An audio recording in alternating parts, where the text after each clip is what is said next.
से यूपी में होमवर्क करते रहे हैं और चुनावी परीक्षा के बाद अब इंतजार होगा परीक्षा के नतीजों का।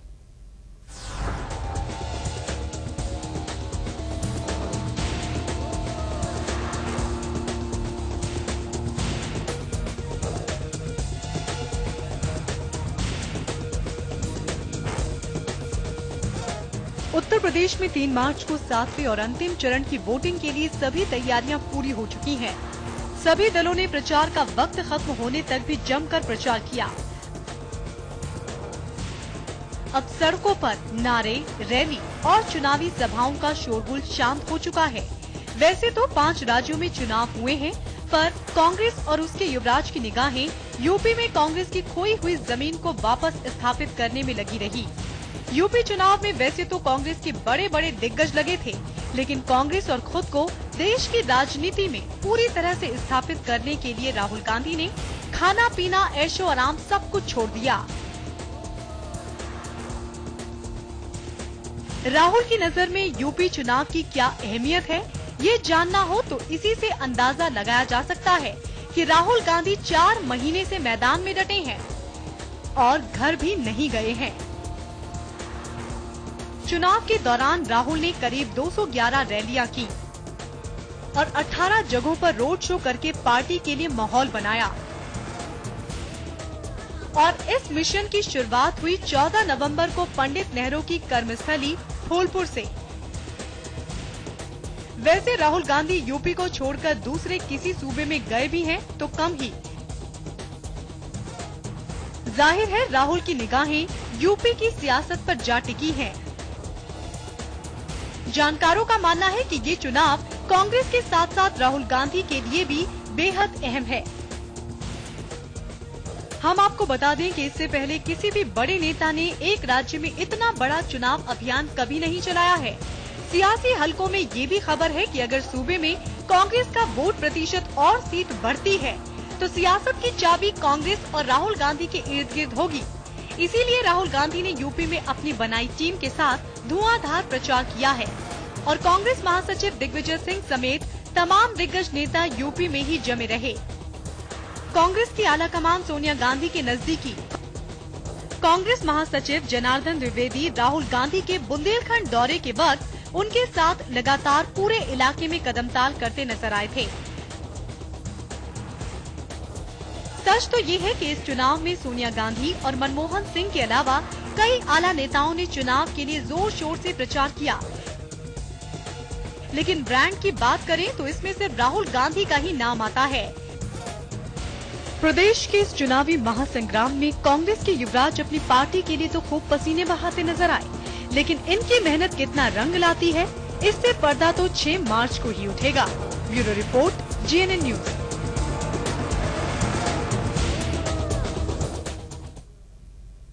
जी, राहुल गांधी ने पूरी तरीके से अपनी एड़ी चोटी का जोर लगा दिया, 4 महीने का चिल्ला लगाया। शांत प्रकाश जी, क्या लगता है राहुल ब्रांड इस बार कांग्रेस की किस्मत चमका पाएगा उत्तर प्रदेश में? बिल्कुल नहीं। क्यों?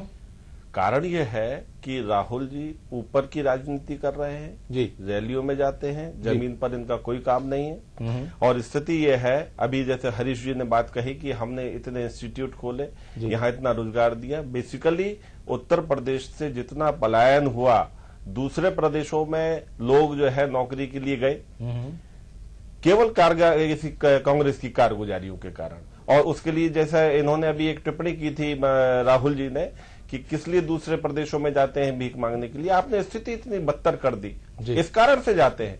सारा मुरादाबाद बेरोजगार है। अलीगढ़ मुस्लिम यूनिवर्सिटी की स्थिति जो है वो किसी वक्त बहुत खूबसूरत यूनिवर्सिटी हुआ करती थी, वहां पर भी पढ़ाई का स्तर जो है धीरे धीरे बिगड़ता चला गया।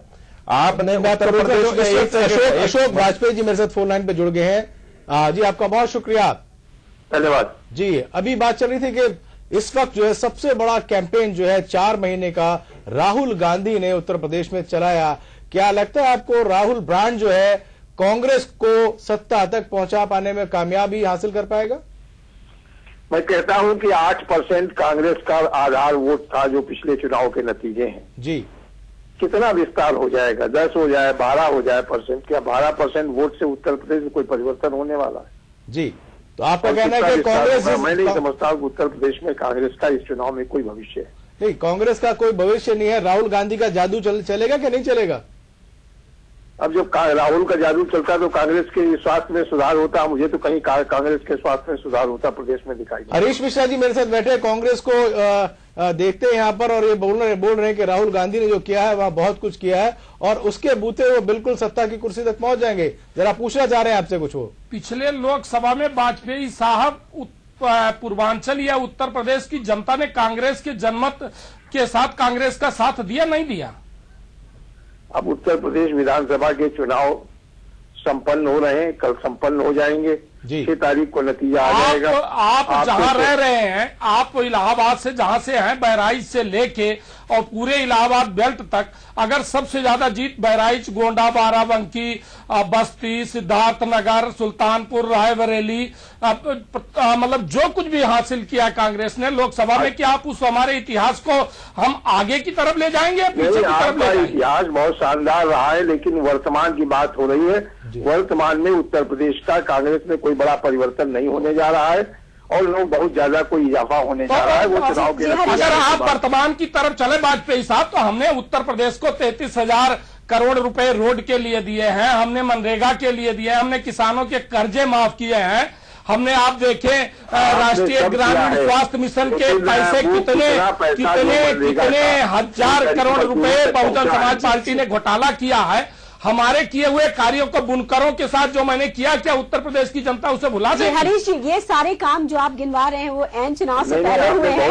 अशोक जी, कोई आपत्ति नहीं है जी, लेकिन बात हो रही थी वर्तमान विधानसभा चुनाव की। जी। उन चुनाव में मुझे कुछ ऐसा नहीं प्रतीत हो रहा है कि कांग्रेस उत्तर प्रदेश में कोई बड़ा भारी व्यापक परिवर्तन। अशोक जी, यही सवाल आपके लिए है, आपकी पार्टी के लिए क्या माने? आपकी पार्टी की स्थिति कितनी मजबूत नजर आ रही है, खासकर जहां पर 7वें चरण के चुनाव होने उन इलाकों की अगर बात करें? मेरी पार्टी का मजबूती का सवाल है। उत्तर प्रदेश की जनता बसपा से मुक्ति चाहती है, बसपा के जंगल राज को समाप्त करना चाहती है। तो बसपा की मुक्ति के बाद तो बहुत सारे विकल्प हैं अशोक जी। पार्टी ही दिखाई पड़ती है, इसलिए समाजवादी पार्टी एक परिवर्तन का माध्यम बन गई है, परिवर्तन का हथियार बन गई है और समाजवादी पार्टी के साथ इसलिए उत्तर प्रदेश की वाजपेयी साहब जिस चीज से मुक्ति चाहती है, इसको तो प्राइवेट लिमिटेड कंपनी ही समाजवादी पार्टी को मानते हैं, इसको तो लिमिटेड केवल बहुजन सरकार ने किया है। प्राइवेट कंपनी तो आतंकवाद की और गुंडागर्दी की समाजवादी पार्टी मानी जाती है। आज तक आजादी के 60 वर्षों में नेहरू गांधी परिवार के बाहर नहीं निकल पाई। दूसरों पे आरोप लगाने से पहले जरा अपने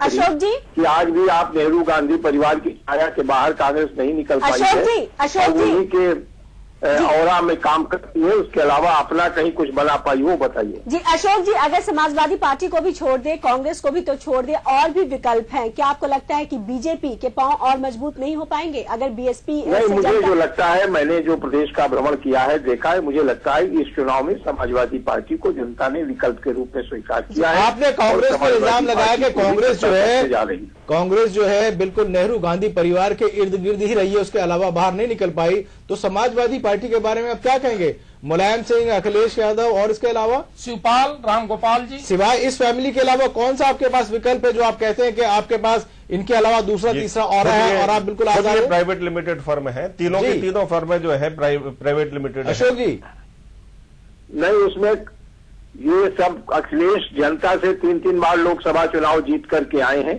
राम गोपाल जी लगातार जनता के बीच से निकल के आए हैं। शिवपाल जी विधानसभा का चुनाव लगातार जीते हैं और लोकतंत्र में जनता जिसके साथ है, लोकतंत्र में जनता का बहुमत जिसको मिलता है, आप उसको प्राइवेट लिमिटेड कहे जो चाहे।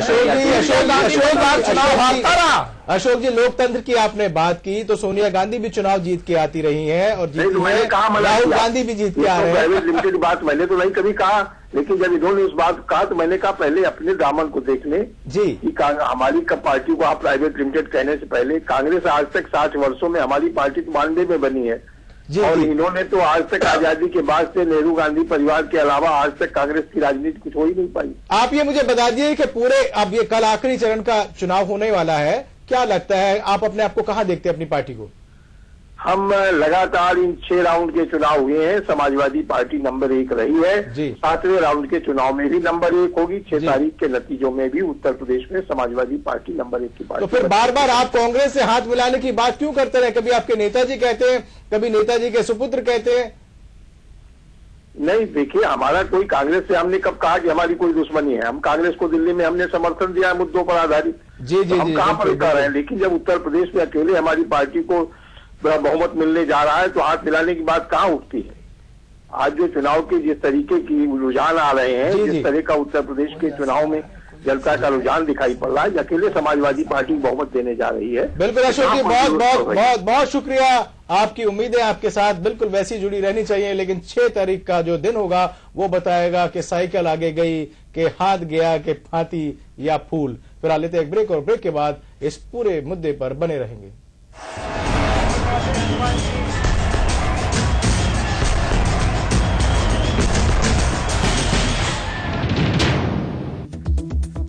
जो सीबीआई के पास अभी जो अधिकार है, जो स्वतंत्रताएं हैं, वो बहुत सीमित है। इसलिए नहीं, देखिए ऐसा है, जो केस सुप्रीम कोर्ट देगा या हाई कोर्ट देगा वो तो उसमें काम कर लेंगे जी। बाकी का जो है, अब सुप्रीम कोर्ट को अभी कहना पड़ा जी, आप किसी केस में भी सैंक्शन जो है, मैं फिगर दे सकता हूँ, मेरे लैपटॉप में है, 400 अफसरों के खिलाफ जो केसेस पेंडिंग हैं गवर्नमेंट ऑफ इंडिया के पास जी, 6 साल से सैंक्शन देते नहीं परमिशन प्रोसिक्यूट करने की।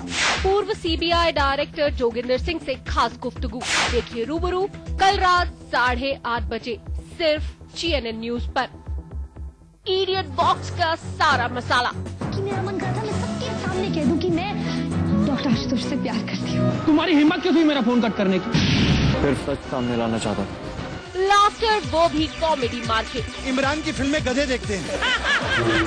भैया भैया सीरियल की गॉसिप का पिटारा। क्यों छोटे? मेरे घर की सुख शांति तुझे अच्छी नहीं लगी? छोटे पर्दे का सारा मिर्च मसाला। मुझे नहीं मालूम था कि आपको मेरी इतनी परवाह है। तो दादाजी, इसमें इतना बुरा मानने वाली क्या बात है? देखिए बहू बीवी और टीवी हर शाम 4:30 बजे सिर्फ जीएनएन न्यूज पर। देश और दुनिया की ताजा तरीन खबरों के लिए GNN news. Dish TV user अपने सेट टॉप बॉक्स पर ट्यून करें चैनल नंबर 566। एमटीएनएल के आई कंट्रोल पर ट्यून करें चैनल नंबर 77। आईफोन और टैबलेट यूजर जीएनएन न्यूज के लिए लॉग ऑन करें www.gnnnews.tv/mobile। जीएनएन न्यूज, सिर्फ खबर।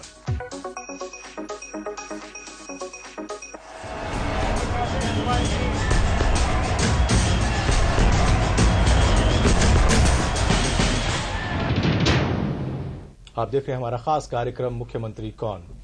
उत्तर प्रदेश में चुनावी समर अब आखिरी चरण में है, लेकिन इस चुनाव में मतदाताओं ने वोटिंग का जो रिकॉर्ड कायम किया है वो प्रजातंत्र के लिए मिसाल कायम करने वाला है। यूपी में हाई वोटिंग परसेंटेज की पूरे देश में खूब चर्चा है।